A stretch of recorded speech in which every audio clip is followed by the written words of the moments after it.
May I say, without any discourtesy to our managers, past or present, far more in the field of background of training than most managers. He was a graduate of the University of Cincinnati Law School, and a real one. He was a very able chap, and he had many ideas. As a tactician, he was perfect. He was a midget, you know, in size, but mentally he was almost a giant. The game was changing, rapidly changing, and it was these men who were contributing to it, but chiefly, almost alone, Mr. Byron Bancroft Johnson, the new president of the American League. By 1919, baseball had embarked upon a new prosperity. The world was said to have been saved for democracy, you'll recall. And at home, people celebrated by going to the ballpark as never before.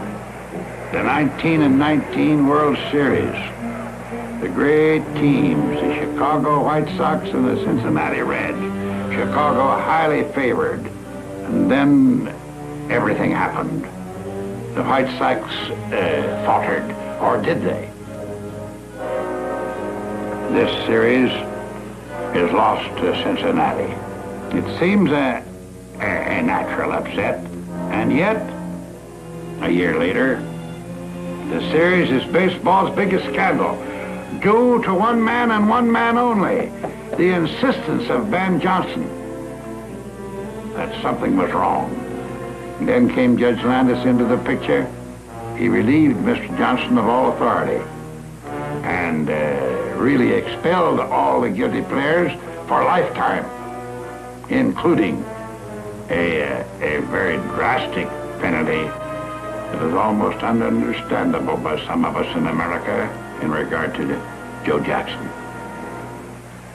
These were the 20s, and the young nation letting go. The past was past.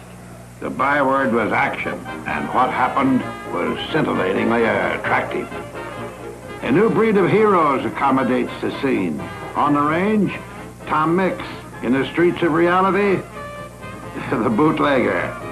The hero in reverse. The angry young man from Manassas, Jack Dempsey. In the glamorous rectangle of tennis, Bill Tilden. Golf provided the champion in Bobby Jones. These would one day be called baseball's golden years. Yet in the 20s, only one chief clown, one chief hero, one chief everything in the game, George Herman Ruth. The Bambino, the Kid, the Sultan of SWAT. Baseball needed a revival of faith. And in the 20s, Babe Ruth was exactly that.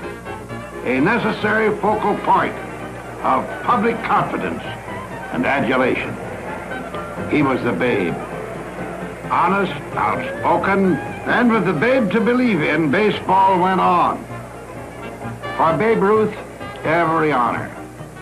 From New York's Mayor Jimmy Walker to what the papers called the Great Unwashed. People came to pay him homage, to watch him practice the art of something he seemed almost to have invented, the home run. With the exception of 1925, he traveled the land, engaged in breaking records. He made 714 home runs in his career, a total that is probably matchless. And if he was adored by adults, their offspring paid him double homage. For in the years of his supremacy, and afterwards as well, the children of the nation truly adored the Babe. A love affair, aided by all the trappings of publicity, and it was in need of none, for the adoration was sincere.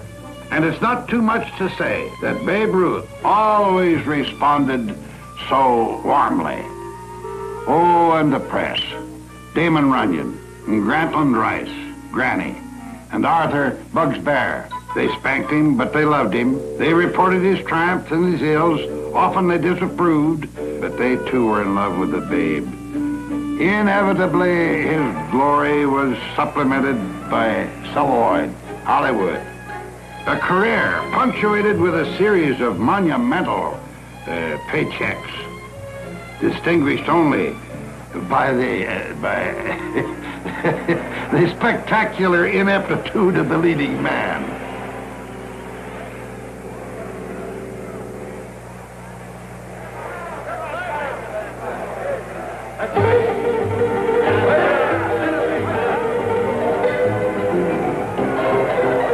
The movies were only a temporary and profitable interlude. For George Herman Ruth was by nature, by inclination, and aptitude, above all, and almost exclusively, a player of the game of baseball. And in the year of 1927, no longer the slim boy, he was threatening his own home run record of 1921. In the 154th game, the very last game of the 1927 season, the object of all this attention hit his 60th home run.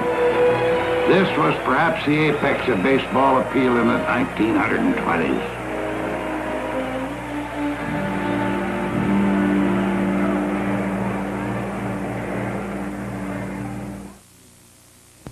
In these days, President of the United States, no matter what his name or what his party, or what his governmental duties, or even his athletic prowess, he takes upon himself a task for which he is universally envied.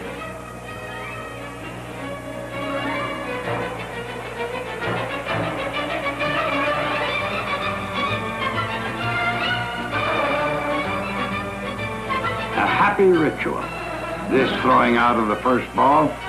In the year of 1933, when Franklin Delano Roosevelt performed the deed, happiness was in short supply. Grim years, the 30s, a rough and terrible time. Depression was the word.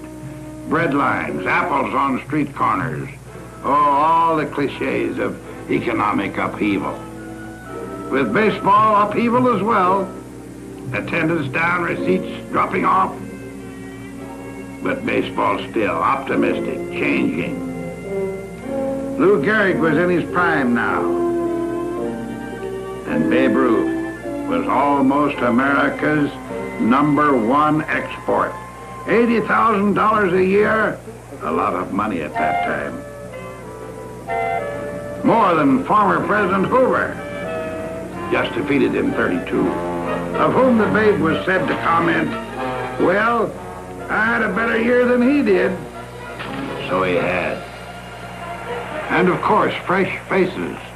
Baseball producing its new heroes. Among them, a young Cardinal pitcher named Jerome Dean. Well, I hope that I can beat him today. I think it's a great honor for me to pitch the opening day of the World Series of 1934. 1934, the culmination of much planning, much hard work, and some luck. Frankie Frisch managing the club, the Deans, Pepper Martin, Joe Medvick, Delancey, Collins, and a shortstop named Leo DeRocher. I might name every man. Frank Graham of the New York Sun called it the Gas House Gang. And what a gang it was, but withal, a gang of gentlemen. In the 1934 World Series, the Cardinals fought the Tigers down. And in that last game in Detroit, Dizzy Dean pitched an 11-0 shutout. That was the same day that the Cardinal left fielder, Joe Medvick, came sliding into Marv Owens, the Tiger third baseman, hard and high. Detroit was outraged. They showed it with a complimentary shower of fruit and vegetables and bottles. Commissioner Landis called it garbage. It was his decision that Medvick be taken out of the game for reasons of his own safety. Fierce moments.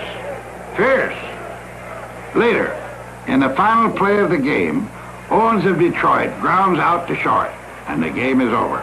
The Cardinals over Detroit, 11-0. The Gas House Gang, champions of the world.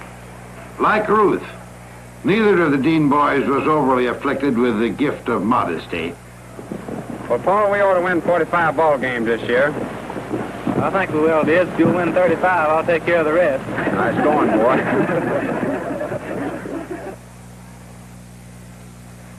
It was Yankee time again. Joe McCarthy's Yankees now. And in the American League in the late 1930s, it seemed that Yankees and excellence in baseball were synonymous. Then in 1939, a bitter circumstance for baseball, the departure of Lou Gehrig. At 16, he led his high school team to the Greater New York City Championship. Always in evidence, the famous Gehrig grin. In 1925, a rookie with the greatest team of the time, the New York Yankees. A team composed of many stars. Gehrig's first time up at bat, he hit a double and 2 singles. From that time, for 14 years, Lou Gehrig would be first baseman of the New York Yankees. Yet his playing ability took second place to his sportsmanship. For Lou Gehrig was genuinely a nice guy, truly a gentle man. For many years, he played in the shadow of Ruth, the Phantom Star, eternally the Crown Prince, never the king. In a lesser man, resentment would have been routine, but Lou Gehrig was not that kind of a man. But Lou knew his own share of fame. Though he appeared shy, there were times when he'd clown and carry on with the best of them. But mostly, Lou Gehrig played ball.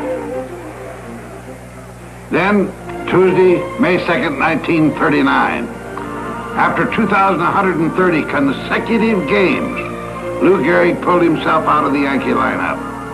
For Lou Gehrig was suffering from a rare form of paralysis. That July 4th was one of baseball's saddest days. He was reunited at Yankee Stadium with his teammates. Deeply grieved by his tragic illness, they had gathered to honor a man who had so faithfully honored the game. Today, I consider myself the luckiest man on the face of the earth.